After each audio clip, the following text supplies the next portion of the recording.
Muddatiy to'lovlar bo'limida tarif qo'shishni ko'rib chiqamiz. Tarif qo'shish uchun qo'shish knopkasi bosiladi.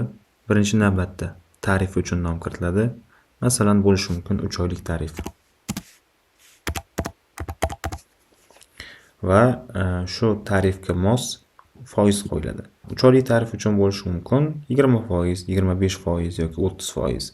Shunga qarab 3 oyga mo'ljallangan foizni kiritiladi. Keyin qiladigan ishimiz minimalniy boshlang'ich to'lovni kiritib olishimiz kerak bo'ladi. Bu tarifga mo'ljallab qo'yiladi. Minimalniy va maksimalniy boshlang'ich to'lov oralig'ini belgilanadi. Faqat shu tarif bo'yicha rassroshka yaratayotganda shundan oshib ketmagan, chegaradan chiqib ketmagan holatda rassroshka yaratish mumkin bo'ladi. Masalan, bo'lishi mumkin minimal to'lov 0 dan boshlab 3 million so'mgacha boshlang'ich to'lov qabul qilish mumkin bu tarif bilan.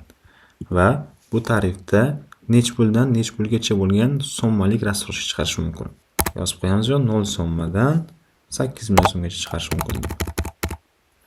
Va tarifga binoan necha oydan necha oygacha shu tarif bo'yicha berish mumkinligini kiritishimiz kerak bo'ladi. Agar biz 30% bilan 4 oyga ham chiqaradigan bo'lsak, 3 oydan 4 oygacha qo'shishimiz kerak bo'ladi. Agar biz 30% bilan faqat 3 oyga chiqaramiz, 4 oyda boshqa foiz bilan chiqaradigan bo'lsak, faqat 3 qilib qo'yadigan bo'lsak, bu tarif bo'yicha 3 oydan oshiq muddatga rassroshka berib bo'lmaydi. Va saqlash knopkasini bosadigan bo'lsak, bizda tarif yaratildi.